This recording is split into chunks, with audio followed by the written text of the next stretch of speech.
Nieces and nephews, as you can see, today we are having captains and conversations. And this is the type of bedtime story that your auntie wants to tell you. We are in the spirit with Susan Taylor of Essence Magazine. And we are letting the spirit lead us. Come on with us as we read you a bedtime story.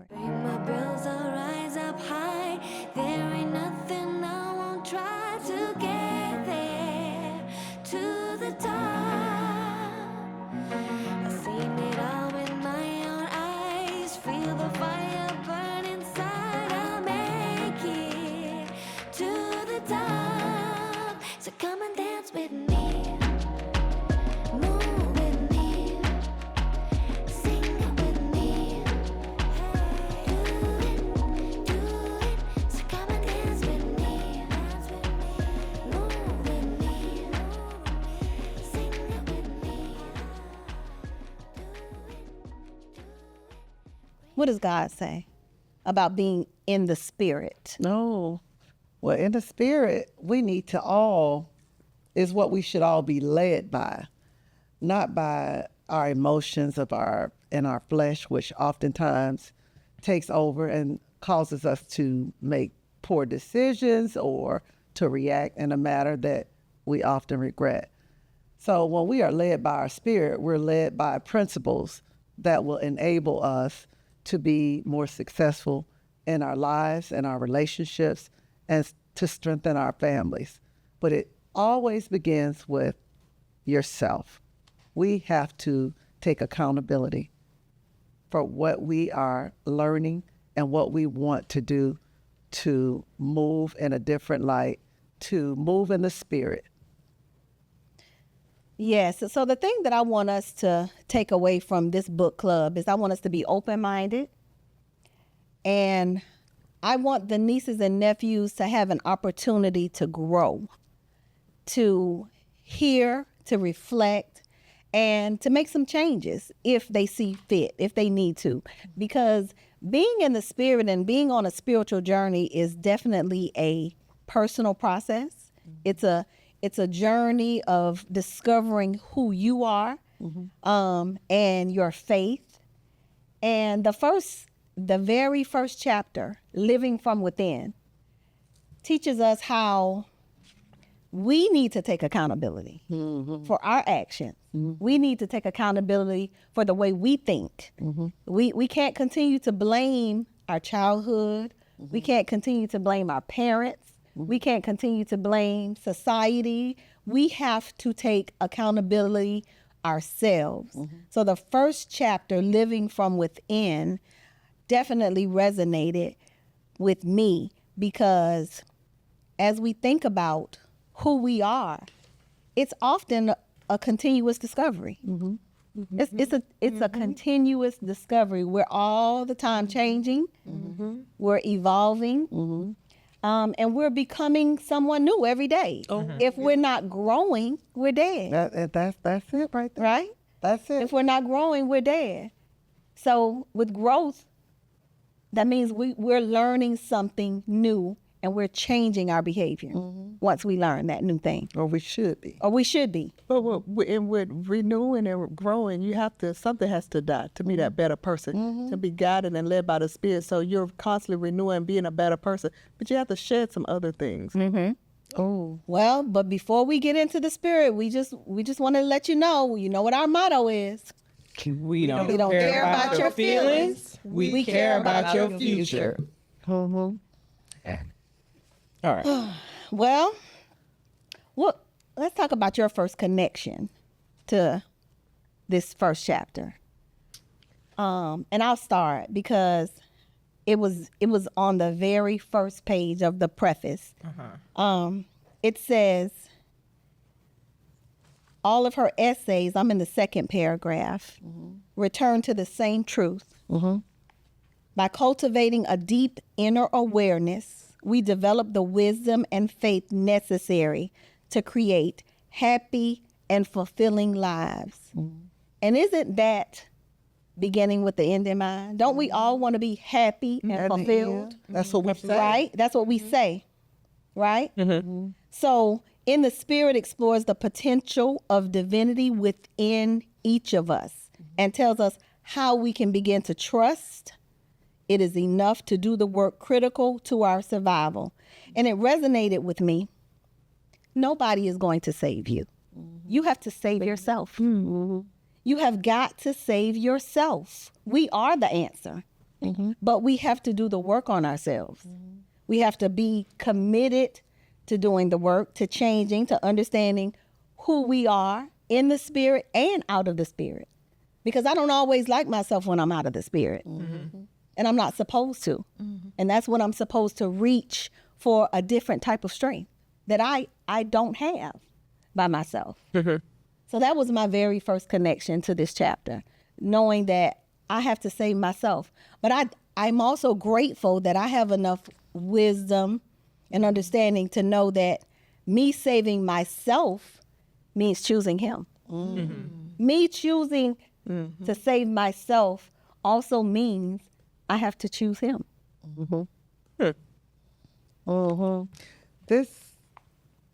This book, and as you mentioned, I first learned about this author from Essence magazine. Many of you may have not been old enough to remember there was an Essence magazine that we look forward to. As It still publishes, no? Yeah. but we touched the copy. We waited for it. They got paper copies coming out of Essence too. But Susan Taylor was the chief and editor. Okay. And we would wait for it to come in the mail. It was so the quality of the articles, pretty much some of the topics we're discussing, but everything she discusses is about in the spirit of where we should be moving individually. And it is a very personal journey. And there are so many parts of the book that resonates with me. I first read it in my 20s, and I gifted several women the book. Some are saying they're reading it now or still have it, that women in my life. But it's like going back. You ever go back and watch your favorite movie over and over? And each time you find something different that you missed before in that movie. And in my original book that I have at home, every time I write it, I choose a different highlighter or ink because it's showing me evolving, something I missed or something I'm connecting to now. So if we're not evolving and growing, there is something wrong. Yes. It is very personal. And you have to decide what that personal journey should look like for you. I'm sorry. You finished? I'm finished. Okay. I think my first connection with this book, I've talked about in another episode about my mental health journey over the years and how I've sought the help of a licensed counselor. And I regularly attend my visits with my therapist.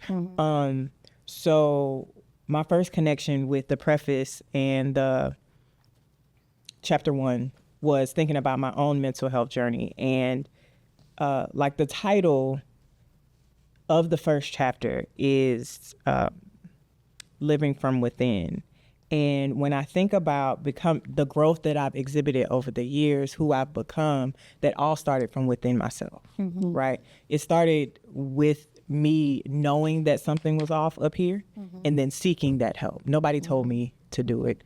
I took that on myself.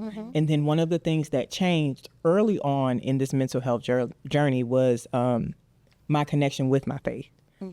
I was very intentional. I'm to the point now where I can't even listen to music that's not gospel, just because I tuned everything that was unlike Christ out, or tried to as much as I could, because I needed to center myself and ground myself to hear the voice of God. So I think just reading this book really solidified that I made the right decision then. And then seeing the growth now, it all it's all tying in through reading this book for sure. Yeah. That's powerful. Yeah. I think for me, for chapter 1, I've always grown up. My family has always been very spiritual. My grandparents, I used to go to church with them, Bible study or prayer meeting, and it would only be like the three of us. We would be in church. It would just be the three of us. So it was just, and my mom, my mom is faithful, my dad. But I sometimes I get in situations of myself, and sometimes I forget that, I'm in situations, and not that I question God, but sometimes I would get in some situation, and I got in a dark place. So in the book, on page 1, it says we are one with God, and then page 3 says we are never without God. And that's something that I have to keep in mind, because sometimes I feel when I go astray, Because he gives us free will. He gives us free will, and but it took somebody else saying, hey, you know what, you're off the wrong track. But God still is giving you a chance.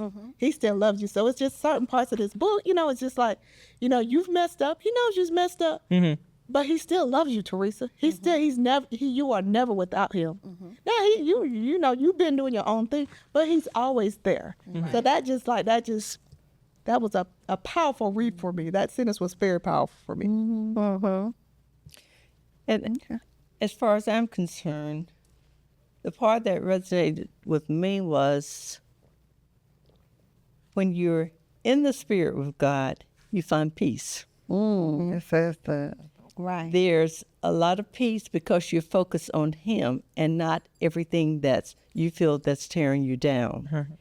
And when you in the spirit, you talk to yourself along with God, and it tells you, as they say, peace be still. Yeah. And if you just stand still, remain in the spirit, God will order your steps, and you will get where you want to go. And some things that bothering you, you realize that it's not even important. It's about me being in the presence of God. On page 3, it solidifies that. It says the third pair, where it begins. If we sincerely want harmony, peace, and joy in our lives, We can have it. have them. Yes. But we must be willing to do the work. Yeah. Right. Right. So that goes into like a cultural thing as well, because a lot of people culturally believe that therapy is not for us. But Right. But- there is a but- stigma. there is a stigma Right. around There's a therapy. stigma. But it's been one of the greatest decisions I've ever made. I remember when I first told my mom that I started therapy. She couldn't believe it. Why are you doing that? You wasting your money. And now I think, seeing me years later, she more than likely has a different opinion about it. Right. I haven't asked, but I'm sure if I do ask her, I'm sure she'll have a different stance. But you have to be willing to do the work, no matter how uncomfortable it gets. Right. There are times, speaking from experience, there are times where it is difficult. It is not the best thing. There are plenty of times where I got off that call and I was just mad. I was angry. I didn't want to go to my next appointment, but you see it through and you do the work. Part of the growth happens when you are uncomfortable. Right. So Yes. nobody's saying to get to this point of harmony and peace and joy, you have to go through just a little bit of something. Yes. Exactly. Yeah. Yes. Yes. You have to be taken out your element so you can grow. Comfortable being uncomfortable. Absolutely. You got to have those uncomfortable conversations. You have to have those uncomfortable moments with yourself, standing in the mirror and just facing the truth. You got to the truth is never what you want to hear. Right. Absolutely not. No. I'm glad you brought up your mom with that situation, because that leads us to our next question. Okay. Chapter 1 opens up with a quote by Maya Angelou. And it says, "Each of you, descendants of some passed on traveler, has been paid for." Now, when we think about that, I want us to think about this. Do you feel that your parents, the ancestors, your parents, grandparents, even your great-grandparents, priced your value accurately. And when I say priced your value accurately, we can take the example of your mom. She said, you said you're going to therapy, and she said, well, And why are you doing that? why are you doing that? Mm-hmm. But you recognized the value in going to therapy and clearing up maybe those fogs in your head. Our ancestors, and I'm going to speak from my experience, I think that a lot of them came from a place of struggle. We talk about struggle and love, raising children in a struggle setting versus raising children in a loving setting. And I think a lot of those traumas have stemmed from that place of struggle, from, maybe barely having enough. And so I think when I say priced your value accurately, I mean, did they price themselves accurately? Or were they loving us at the capacity They were. That's what I that they think. could love? They were I think loving so. at the capacity. They were in which giving all they could had. give. They gave what they had Exactly. in order to survive. A lot of times it was survival. Not just great ancestors, but You're right, survival. survival. Right. One day to the next. Right. Parents Trying to keep the family together. trying to survive. For my mom, I think it was, she had 6 kids and she just had so much on her plate. She knew the struggle, but it was hard for her to show love. But now for my grandfather, my grandfather was like my grandfather was a man. He was that man. So my grandfather had so much confidence, and my grandfather showed so much love. Like, he didn't care. He was in the 2nd grade. He quit school, but you couldn't tell him he couldn't have it. Because my grandfather believed as long as he believed in God, as long as he was working hard, he could have anything that he put his mind to. So he was just this confident. But my mom is almost to the point where the struggles of life took a toll on her. So where my grandfather was really, really loving, it was almost to the point where my mom, it was almost like she loved us, but you couldn't show too much love. You couldn't hug too much kissing. Like, even now when I kiss on her mouth or kiss on her cheek, she'll like, why you gotta make it so wet? But I just put as much love as I can. Like, she just doesn't like Affection. She doesn't doesn't like she's not an affection. affectionate person. I understand. Right. Yeah. Right. My grandmother never said, I love you first. But whenever we said, I love you, she would always say back, I loved you first. I loved you first. Oh. Right.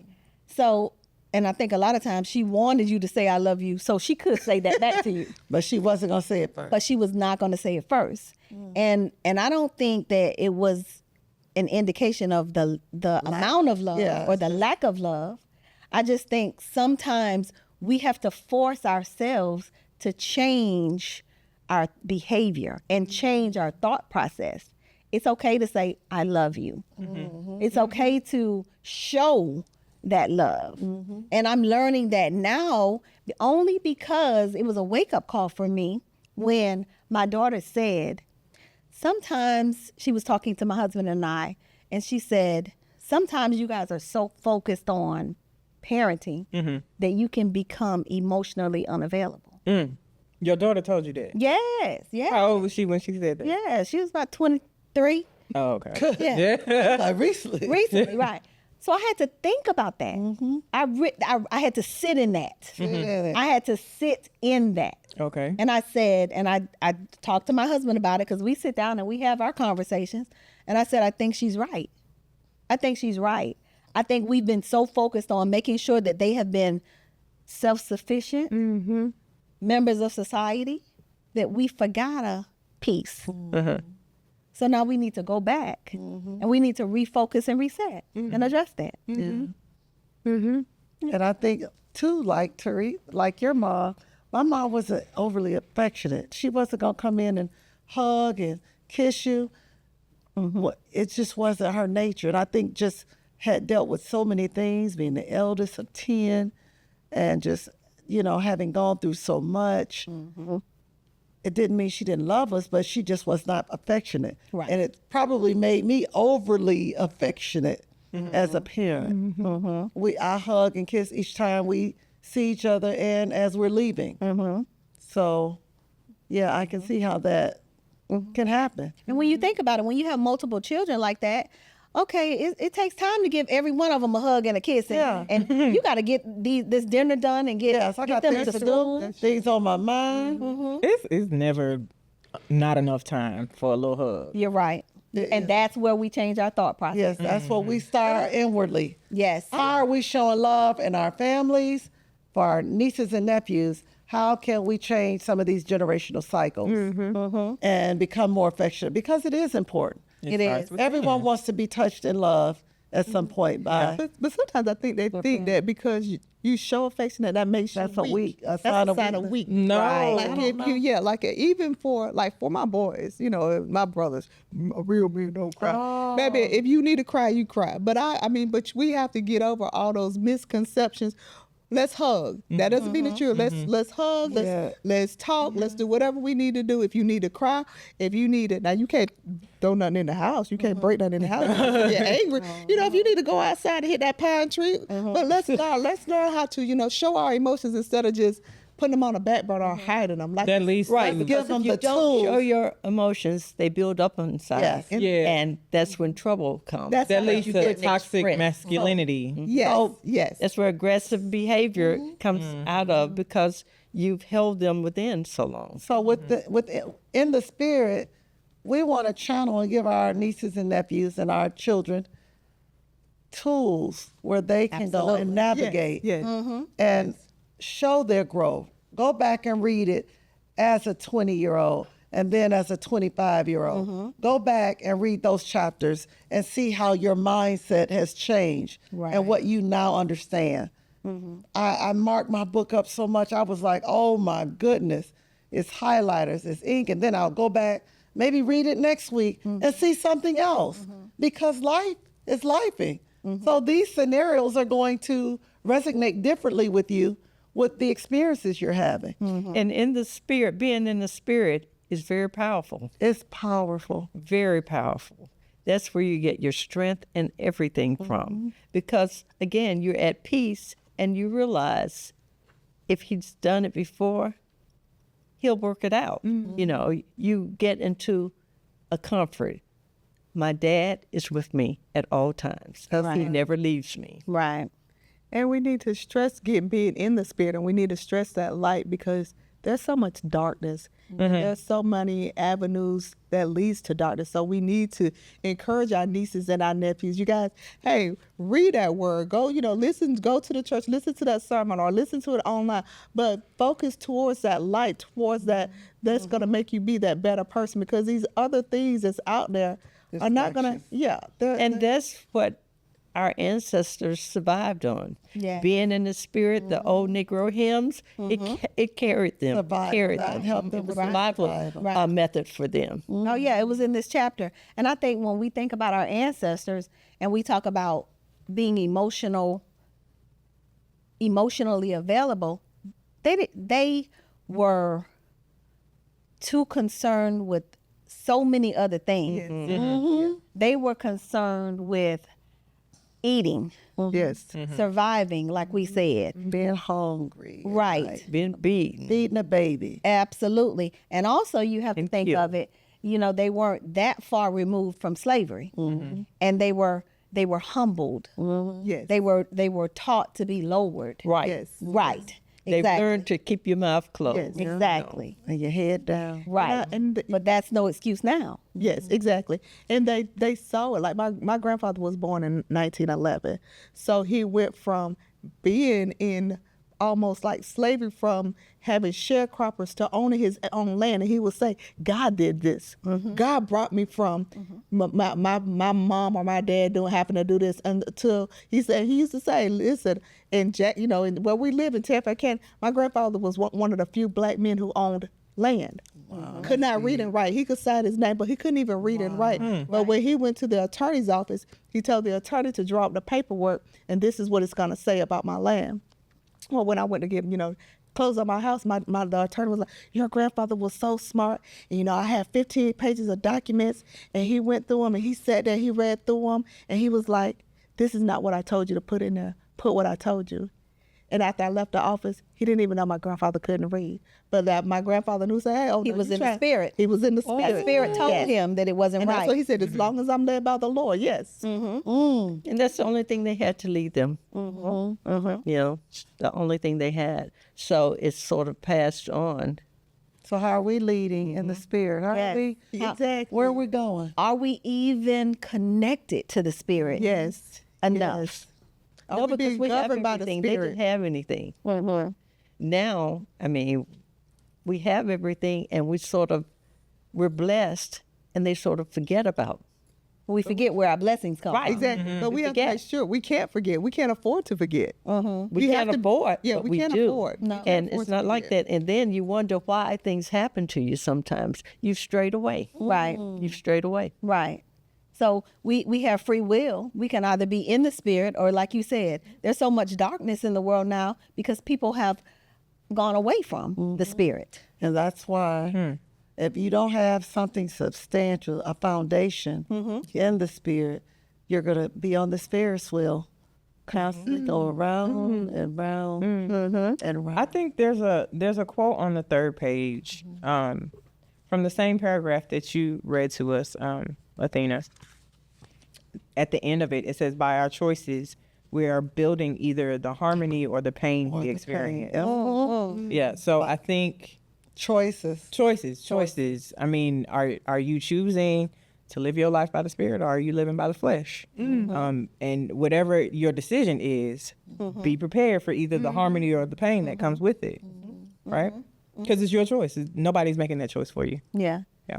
On that same page, a paragraph above it, we talk about darkness in the world. People are angry, depressed. They've lost faith. But it says on that page, you don't just get angry and depressed first. You first lose your faith Yeah.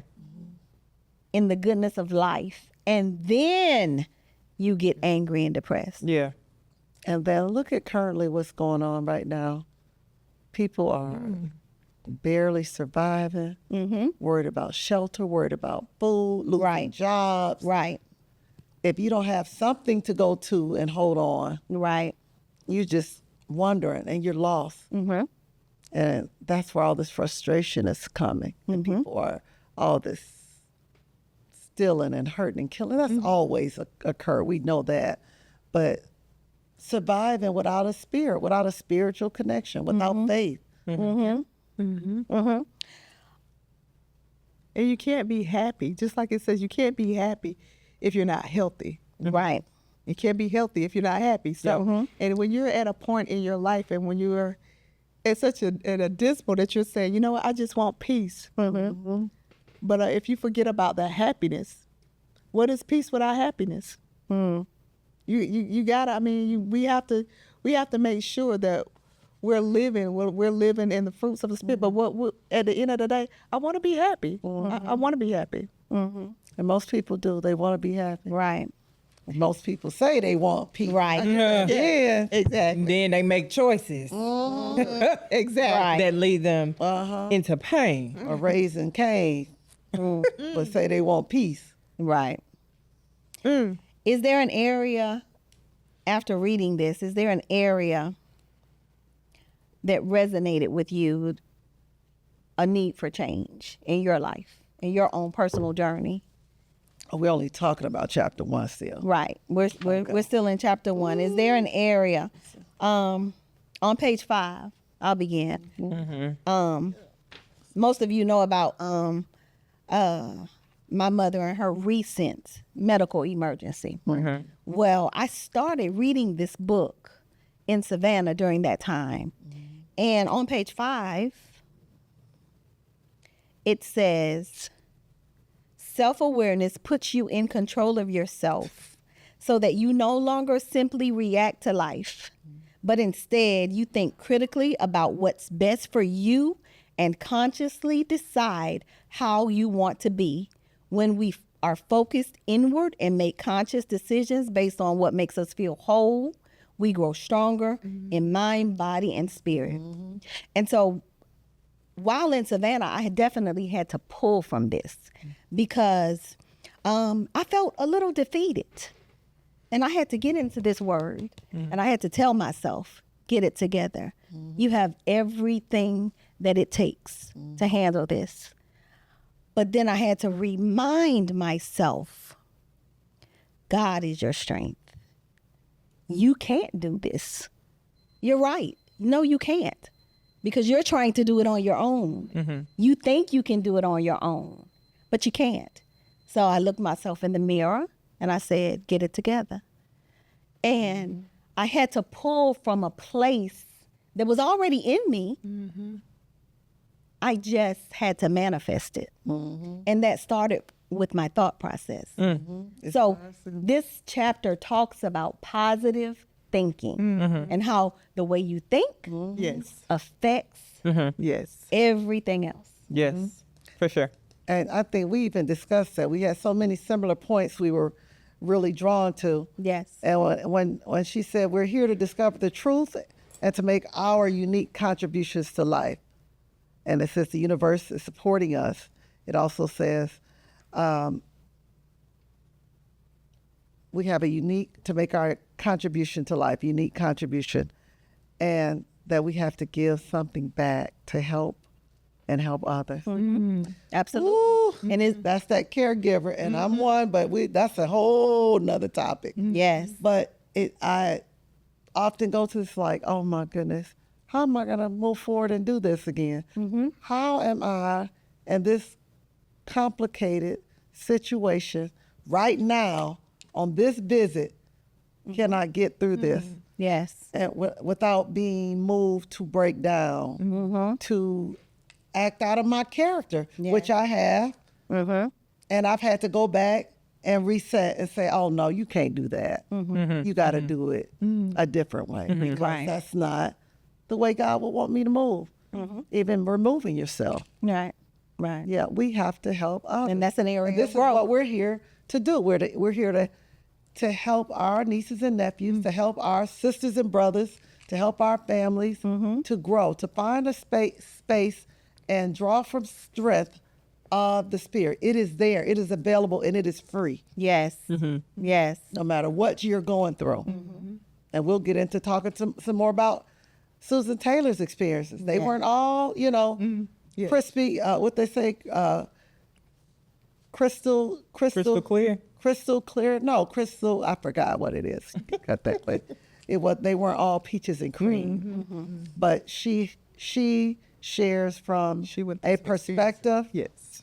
of wisdom and love, and we need to be leading with love. Leading with but we love. need to tell the truth and correct, but we still need to lead with love.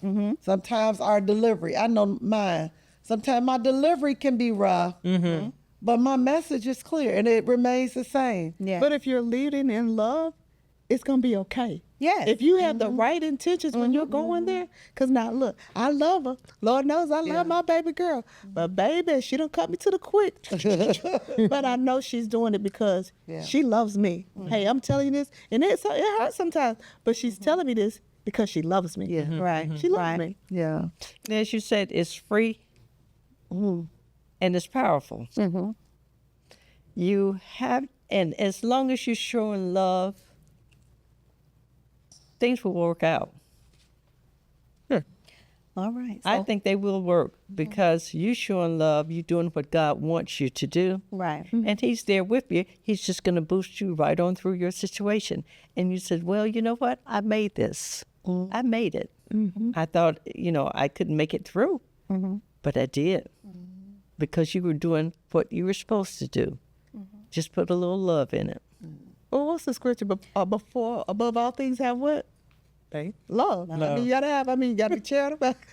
You gotta have that too. But you gotta have love. So, To answer your question though. Right. The question was, Uh-huh. is there any area in your life that resonated a need for change? Yes. yes. Okay. It's consistency. Living in the spirit isn't complicated, but it does require continual Yes. commitment and devotion. It says it right here, plain as day. Consistency. It requires consistency in exploring the dynamics of your life, being constantly aware of your feelings, attitudes, habits, and motives. I think my thoughts automatically on the surface level goes to like a diet or something. My diet, speaking for myself. No, if this is your testimony, please. But Say amen. Say amen. Yes, I think about my diet, right? I eat right for a couple days, a week or so, and then I see a couple pounds fall off, and I'm like, yes. Right. And then I go celebrate. I have a snack or something, and then them pounds come back 2 and 3 times fold. Okay, so it's being that consistent, having that consistency that really yields the greatest result, right? So what stood out to me in this chapter is that consistency and making sure that I exhibit that, because I can't expect greatness if I don't stay focused on the goal. You know what I mean? My problem is getting off track rather than just standing and think about things and letting God lead me. Sometimes I want to do it myself. And as you said, you can't do it by yourself all the time. So I'm learning to wait, do what I need to do, and just let it flow. Because I'm feeling healthier now, because I've been taking care of everything for everybody except myself. Okay. So I took myself out of the growth process. Like you said, I'll get into it, and I'm into it strong. But when someone pulls me away, I follow, and I realize I need to be back into that spirit in order to progress. Oh, she says, I surrender. Sometimes you just have to surrender to it and say, I've had to surrender within this week on something very personal. And said, Lord, I'm just going to let you lead me, because my way is not working clearly. Right. It's not. And I think that's the moral of the story, That's it. right? Surrender. Let him lead. Let Spirit lead. Let him lead. Yes. We have to be followers. Yes, yes. We have to be followers. Even when we think we know the answer, I already know what I'm going to say to him. I know what I'm going to do. I know, Daddy. And that'll be in the next episode. Yes. Yeah. That was the moral of the story. Let him lead. Let him lead. him Yes. lead you. Yes. Yeah. Let him lead. Nieces and nephews, please like, share, and subscribe. You can find us on Facebook at That Auntie, on IG, TikTok, and YouTube at That Real Auntie. Gather up everybody for this conversation. Our conversation about In the Spirit, it's not just something to listen to, it's something for you to grow from. So make sure you like, share, and subscribe. And we hope that you buy the book and read and get in the spirit with us all. Yes. Nieces and nephews, thank you for staying tuned. The next episode is entitled Girlfriend versus Wifey. Are you a MISS? Are you a MRS? Because there's a difference, and know the difference. So listen to That Auntie wherever you get your podcast. Try to get there to the top. I've seen it all with my own eyes. Feel the fire burn inside. I'll make it to the top. So come and dance with me.